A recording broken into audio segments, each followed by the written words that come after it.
Halo guys, selamat datang kembali di Pojok Seram. Hari ini gue akan menceritakan sebuah film dari kisah nyata yang berjudul Conjuring 3: Devil Made Me Do It. Mari kita mulai.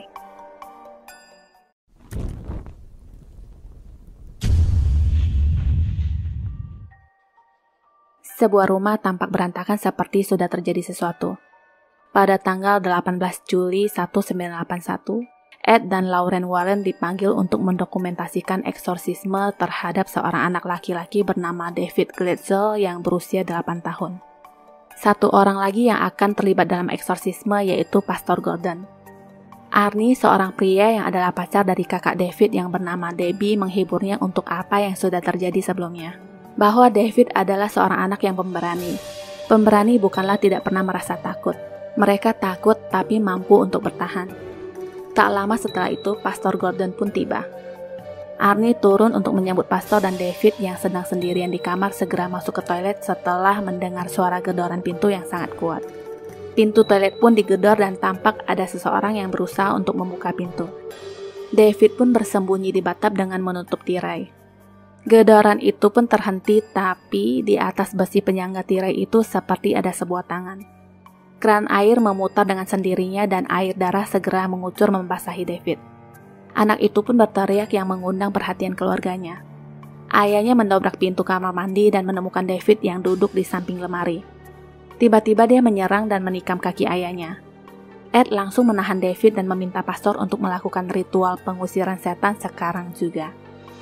Mereka pun segera turun ke bawah dan roh yang merasuki David itu terlihat sangat kuat. Bahkan dia sempat mencoba bertahan dan membuat goresan di dinding. David pun segera diletakkan di meja. Seseorang bertindak sebagai kameramen dan merekam semua kejadian itu, sedangkan pastor mulai mengucap sabda. Lauren yang mencoba menguatkan David untuk melawan roh jahat dalam tubuhnya sekilas seperti melihat sebuah gambaran altar. Meja bergetar dengan hebat dan pastor mencipratkan air suci ke David sambil memohon bantuan Tuhan. David beringas dan berasap. Tak berapa lama semua perabotan terlempar ke arah mereka dan mengenai pastor. Angin bertiup kencang yang disertai suara tawa iblis. Ed mengambil alih tugas pastor dan membacakan sabda tetapi tidak berfungsi. David semakin tidak karuan dengan melipat badannya. Arnie terpental di saat menyuruh iblis itu meninggalkan David. David lalu menyerang Ed dan berkata, "Aku akan menghentikan jantungmu, Pak Tua." Lauren kembali seperti melihat sebuah ritual pemujaan setan di kepalanya.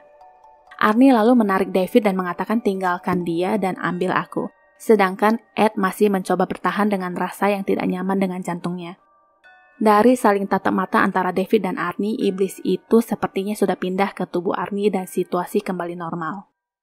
Ed menyaksikan hal itu tapi tidak dapat memberitahu Lauren dan pingsan. Dikatakan bahwa eksorsis yang dilakukan kepada David dimaksudkan untuk mengakhiri berbulan-bulan kesengsaraan. Tapi bagi Arnie Johnson, itu baru permulaan. Peristiwa tragis setelahnya menjadi pemberitaan nasional dan menuntun Ed dan Lauren Warren pada penemuan paling jahat sepanjang karir mereka. Ed dinyatakan terkena serangan jantung dan ada beberapa prosedur yang harus diterapkan sebagai langkah penyelamatan. Di tempat lain, Arnie bermimpi tentang kejadian yang menimpanya. Hari itu mereka semua berpikir bahwa semua sudah berakhir. David pun sudah kembali normal dan menjalani kehidupan seperti biasa. Sekotak serel tampak bergerak dan terjatuh ke lantai dengan sendirinya di depan mata Arnie. Dia pun mendekati kotak itu dan ternyata ada seekor tikus yang berlari pergi. Arnie pun mengintip sebuah lubang di dinding yang dimana si tikus itu terlihat masuk ke dalam. Di saat dia membalik badan, ada sosok asing yang langsung menyerangnya dan menghilang begitu saja. Merasa itu mungkin hanyalah halusinasi, Arnie tidak begitu ambil pusing dengan apa yang terjadi dan melanjutkan aktivitasnya. Sewaktu dia ingin menebang pohon, ada seseorang yang memandangnya dari jendela kamar dan menghilang setelah Arnie menoleh ke arahnya. Alat pemotong yang dipegangnya tadi tiba-tiba nyala dan mengagetkannya. Cerita kembali ke rumah sakit. Ed akhirnya siuman dan hal yang pertama diucapkan adalah menyuruh Lauren untuk menghubungi keluarga Glatzel untuk mengingatkan bahwa iblis itu sudah merasuki Arnie. Lauren pun segera melakukan apa yang Ed minta, tetapi sayangnya di rumah itu Bruno menyalakan musik yang sangat keras sehingga tidak ada yang mendengar suara telepon yang berdering. Arnie sendiri terlihat tidak enak badan. Lauren lalu berinisiatif menelpon ke kantor polisi yang pada saat itu dijawab oleh Officer Thomas. Ini memang terdengar aneh, tapi Lauren tetap mengungkapkan bahwa akan ada tragedi yang terjadi di tempat penitipan hewan Brookville. Kembali ke Arnie. Dia semakin merasa tidak baik dan tiba-tiba di dalam Debbie berteriak. Arnie yang mendengar itu langsung menghampiri Debbie dan melihat Bruno yang sedang bertingkah aneh dan berubah menjadi hantu. Arnie langsung menarik Debbie untuk pergi dari sana. Sebenarnya apa yang dilihat oleh Arnie hanyalah ilusinya saja. Dia melihat Bruno sebagai hantu yang ingin menyakiti Debbie. Sesuatu pun terjadi di rumah itu. Polisi datang dan Arnie terlihat berjalan lewat seperti zombie yang tidak merespon dunia luar.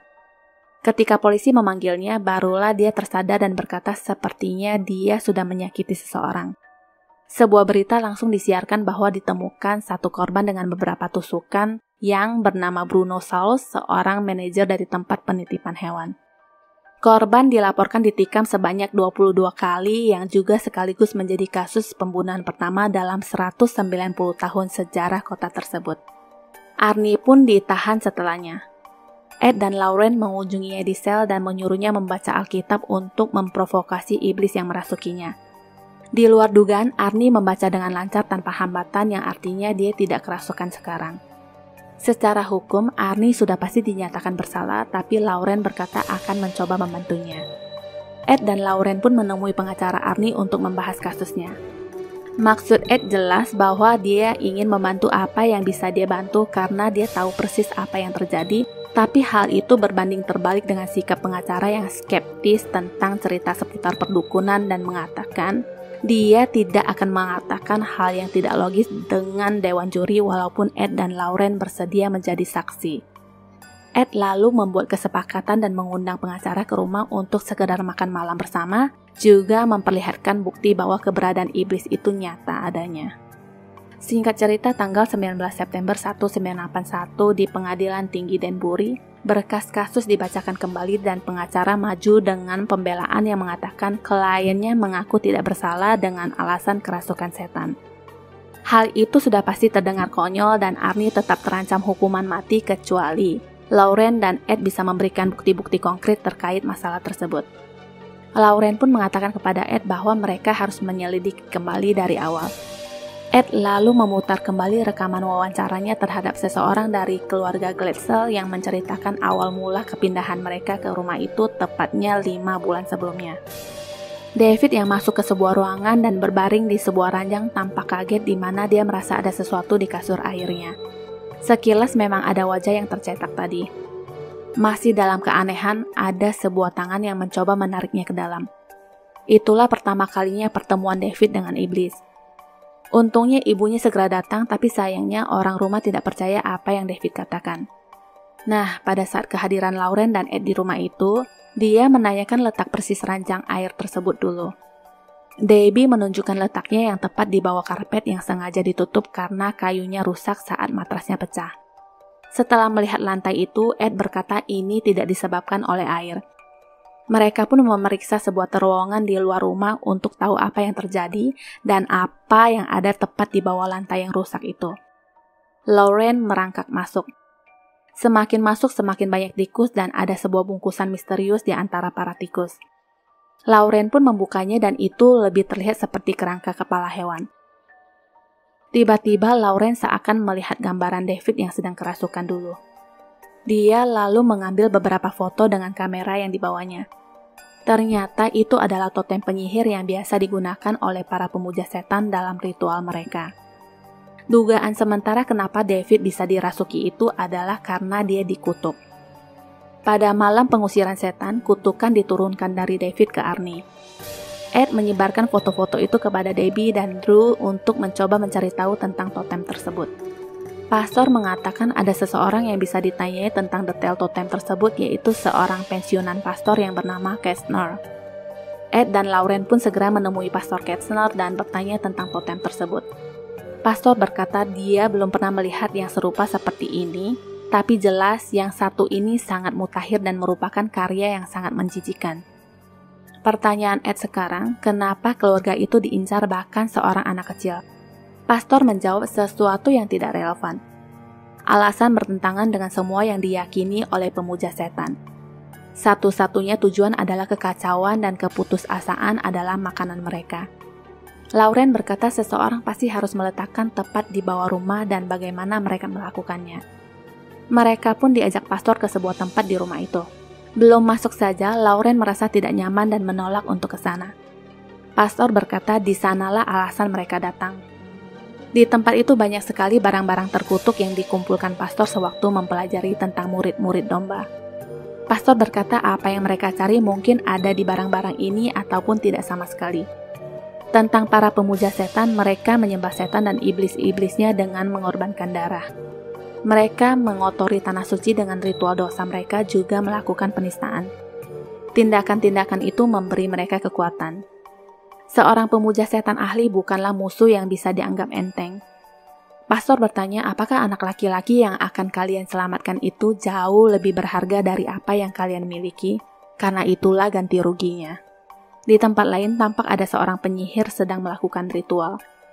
Arnie yang sedang dipenjara itu tampak melakukan tugas bersih-bersihnya di sana. Tak sengaja dia menendang ember dan ember itu bergelinding ke bawah ranjang. Saat dia hendak mengambil, ember itu bergerak masuk sendiri dan membuatnya takut. Lampu yang ada di tempat pengawas itu tiba-tiba padam dan orang-orang yang tadinya sedang tidur sekarang duduk dan berbicara kepadanya. Arnie yang berjalan mundur tiba-tiba didekap oleh sesosok setan sambil tertawa. Setelah itu dia pun diamankan petugas. Di tempat lain, penyihir itu memang menargetkan Arnie dengan media fotonya. Cerita lanjut ke kediaman Warren. Drew menelpon dan berkata mendapatkan clue di mana ada seorang detektif yang mengaku pernah melihat foto totem itu dan ingin bertemu dengan Ed dan Lauren. Singkat cerita, bertemulah mereka. Detektif memberikan sebuah foto dan berkata Katie Lincoln dan Jessica Strong, dua orang sahabatan, dinyatakan hilang 4 bulan yang lalu. Mayat Katie ditemukan dengan 22 kali tusukan sedangkan Jessica belum ditemukan. Tapi saat mereka menggeledah rumahnya di bulan Mei, mereka menemukan totem yang sama dengan yang Lauren temukan. Mereka akhirnya membuat kesepakatan. Lauren akan membantu menemukan gadis yang bernama Jessica itu, tapi setelahnya, Lauren boleh melihat berkas kasus kedua gadis tersebut. Pencarian pun dimulai. Di tengah hutan, Lauren merasakan sesuatu yang mengerikan terjadi di sana. Dia pun menyentuh tanah dan mencoba melihat apa yang terjadi. Sebuah tangan yang meraba dari balik pohon dan kedua perempuan yang berlari keluar sambil tertawa. Tiba-tiba Jessica menghabisi Katie tanpa sadar. Lauren yang menyaksikan itu memperagakan semua seakan-akan dia adalah Jessica dan berlari semakin masuk ke hutan persis seperti yang Jessica lakukan dulu. Dia tersadar kembali ketika sudah berada di pinggir tebing. Di saat Lauren menoleh ke belakang, ada tangan yang langsung menarik kakinya dan beruntung masih dapat diselamatkan oleh Ed. Lauren berkata Jessica ada di bawah sana. Mayat Jessica ditemukan dan seperti kesepakatan awal, berkas kasus pun akan segera dikirimkan. Di motel, Ed mendapat telepon dari Debbie yang mengatakan iblis itu masih mengikuti Arnie dan menyuruhnya untuk mengakhiri hidup. Ed menyuruh bocah itu untuk tenang dan menghubungi pastor di penjara yang bernama Pastor Newman, juga bilang padanya untuk mengawasi Arnie selama 24 jam. Sambungan telepon tiba-tiba terputus. Pastor lalu menemui Arnie dan memberkatinya, tapi habis itu dia pergi. Bukannya harus dijaga 24 jam ya? Iya, masalahnya gue juga takut, Bambang. Ed dan Lauren masih mengira-ngira ada kaitan antara kasus kedua gadis itu dengan kasus Arnie. Pastor ternyata memberikan sebotol air suci kepadanya. Arnie pun membuat lingkaran dengan air suci dan duduk di dalamnya sambil berdoa. Ed dan Lauren tampak pergi ke rumah duka. Karena tidak ada orang di sana dan agar kedatangan mereka tidak sia-sia, Ed pun memecah kaca untuk membuka pintu. Yang mereka incar adalah mayat Jessica. Lauren ingin mencari jawaban atas kecurigaannya tentang penyihir itu mungkin adalah orang yang sama. Dia pun menyentuh tangan mayat Jessica dan tidak merasakan apa-apa, tapi dia merasakan hubungan yang terkoneksi di suatu tempat. Lauren pun berjalan mengikuti instingnya ke sebuah terowongan yang tertempel salib terbalik. Ada sebuah tangga dan altar dengan 12 lilin berwarna hitam dalam lingkaran. Lauren melihat semuanya. Penyihir itu seorang wanita. Dia melakukan ritualnya lagi untuk menjangkau Arnie untuk menyelesaikan kutukannya. Di penjara, Arnie pun sudah dalam pengaruhnya. Dia memecahkan botol air suci dan ingin mengakhiri hidupnya dengan pecahan kaca seperti apa yang penyihir itu peragakan. Roh Lauren segera menghentikannya dan berhasil. Petugas menemukan Arnie yang pingsan dan berteriak memanggil rekannya. Sekarang Lauren berhadapan dengan si nenek penyihir. Penyihir bertanya bagaimana dia bisa melakukannya. Lauren berkata, Tuhan menunjukkanmu padaku. Dijawab lagi sama si nenek, maka Tuhanmu telah mengutukmu. Lauren menyadari dan berkata kepada Ed bahwa hubungan ini bekerja dua arah, tapi hal itu tidak sampai ke telinga Ed karena bukan fisik nyatanya yang berbicara. Lampu tiba-tiba padam dan Ed menyalakan kembali. Sesosok mayat tiba-tiba berdiri.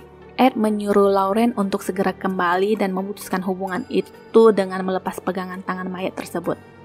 Lauren masih tidak bergeming dan tiba-tiba mayat geda itu berlari ke arahnya dan untungnya Ed lebih dulu melepaskan pegangan tangannya. Mayat itu pun langsung tumbang, hampir saja diseruduk kebo. Ed dan Lauren pun kembali ke rumah dengan membawa berkas-berkas dari kedua gadis tersebut. Drew juga mengatakan dia menemukan sebuah buku di Sigeria. Awal-awal Renaissance gereja menggunakannya untuk menggali dan melenyapkan ilmu sihir. Di sana juga dibahas tentang pengorbanan manusia di mana tercatat satu dengan pembunuhan dan satunya lagi dengan bunuh diri. Kutuk itu bisa dipatahkan dengan menghancurkan altarnya. Lauren mencoba mengingat tempat penyihir yang pernah dia lihat itu. Dia menyebutkan ciri-cirinya tetapi tidak tahu persis itu berada di mana. Ed berkata jelas bahwa penyihir itu mengincar Jessica dan David. Saat Ed baru ingin melihat kembali file berkas kasus yang dibawanya tadi, tiba-tiba dia ambruk. Sesadarnya, dia sudah berada di kamar sendirian. Ed pun mencari Lauren dan menuruni tangga. Dia menyadari ada sesuatu yang tidak beres di mana ada sebagian dinding yang rusak dan pintu dalam keadaan terbuka.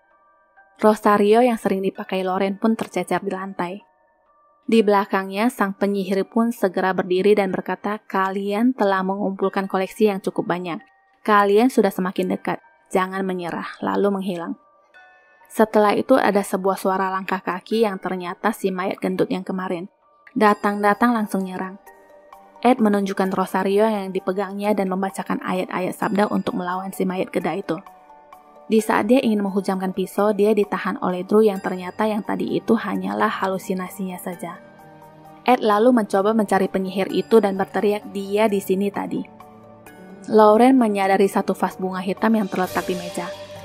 Drew mengatakan itu dikirim seseorang kemarin sewaktu mereka tidak ada di rumah. Bunga itu terlihat utuh tetapi menjadi abu seketika setelah dipegang. Entah apa yang dilihat Ed di dalam vas bunga keramik itu, dia menjatuhkannya yang ternyata terdapat totem di dalamnya. Lauren mengatakan akan membawa buku itu untuk diterjemahkan lebih detail karena kalimat-kalimat dalam buku itu ditulis dalam bahasa yang berbeda. Mereka pun membagi tugas. Debbie akan menemani Arnie karena kekuatan pemuja setan lebih kuat saat malam, sedangkan Ed dan Drew mencoba mencari tahu hubungan antara kasus-kasus tersebut. Ed dan Drew mencoba menalar tentang beberapa kasus yang terjadi pada korban dengan melihat peta di mana mereka tinggal di antara beberapa rel kereta api dan sungai. Setelah dihubung-hubungkan, Ed seperti menyadari sesuatu. Cerita lanjut ke Lauren. Dia kembali menemui Pastor Ketzner untuk meminta bantuannya menerjemahkan sebagian buku yang tidak terbaca oleh mereka. Ed terburu-buru dan menyuruh Drew untuk menelpon polisi. Kembali ke Lauren. Pastor mengatakan di sana tertulis dibutuhkan 3 korban untuk melengkapi kutukan. Mereka menyebut para korban mereka dengan sebutan si anak, si kekasih, dan si hamba Tuhan. Perwujudan ciptaan Tuhan, suci, cinta, iman. Lauren langsung lemas mendengarnya karena dia mengingat Ed yang menemukan totem itu di ruang kerjanya. Pastor lalu meminta Lauren untuk ikut dengannya karena ada yang mau dia perlihatkan. Pastor memperlihatkan sebuah album foto lalu menceritakan dia dulu punya anak dan istrinya meninggal saat melahirkan. Itu yang dia rahasiakan dari gereja selama ini. Pastor membesarkan putrinya di rumah itu secara diam-diam. Dia juga melanjutkan studi tentang okultisme untuk melindungi anaknya dari semua ini, tapi ternyata secara tidak sadar dia malah memberi anaknya daya tarik. Cerita loncat ke Arnie. Di saat pastor membacakan ayat-ayat di Alkitab, lampu mulai konslet. Arnie mengatakan kepada Debbie bahwa dia sudah dekat. Kembali lagi ke Lauren. Dia merasa kecewa di mana mereka datang menemui pastor untuk meminta bantuan, tapi ternyata pastor sudah tahu selama ini. Pastor berkata dia tidak bisa karena penyihir itu adalah putrinya. Bertahun-tahun pastor berharap putrinya untuk kembali dan sekarang dia tahu alasan sebenarnya kenapa dia di sini. Ada terowongan di bawah tanah rumah pastor yang sering putrinya jelajahi sewaktu kecil dan pastinya altar itu ada di bawah sana. Sewaktu pastor berkata kita harus segera menghancurkannya, ada suara seperti orang membuka pintu. Pastor lalu menyuruh Lauren untuk segera pergi ke lorong bawah tanah. Penyihir itu muncul. Pastor lalu berdoa meminta pertolongan Tuhan. Penyihir itu sudah tidak punya hati dan langsung menghabisi ayahnya sendiri. Di bawah, Lauren juga melihat apa yang terjadi dengan pastor. Akhirnya, Lauren menemukan altar penyembahan di sana. Altar itu begitu kokoh dan susah untuk dibalik, sedangkan penyihir itu sudah semakin dekat. Ed sampai di rumah itu dan mendengar teriakan istrinya.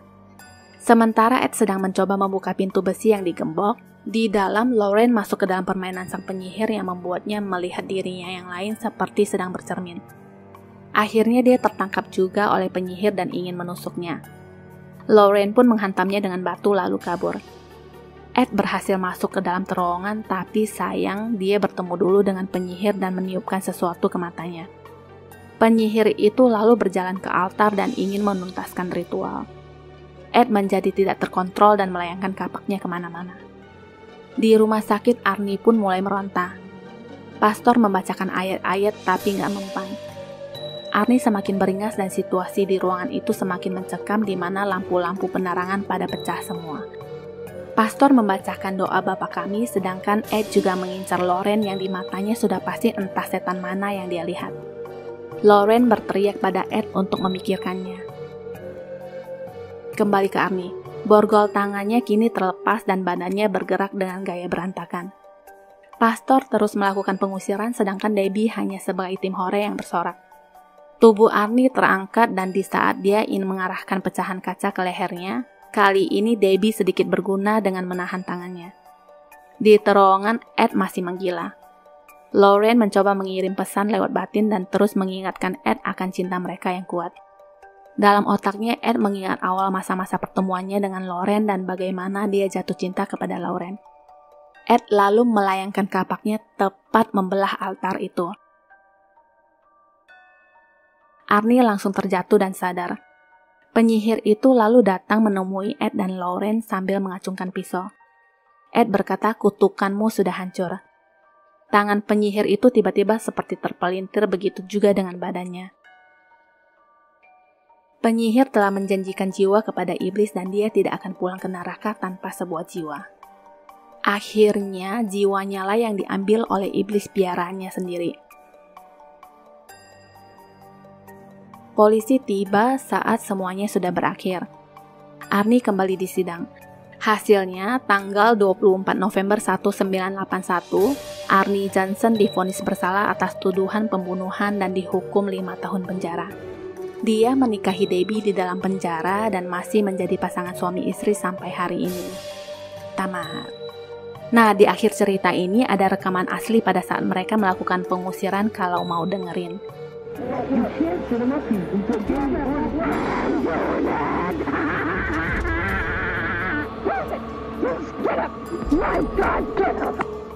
Terima kasih sudah menyaksikan Shortcut Film ini. Jangan lupa subscribe, like, and share. Juga menyalakan lonceng notifikasi untuk updatean film menarik lainnya ya. Sampai jumpa.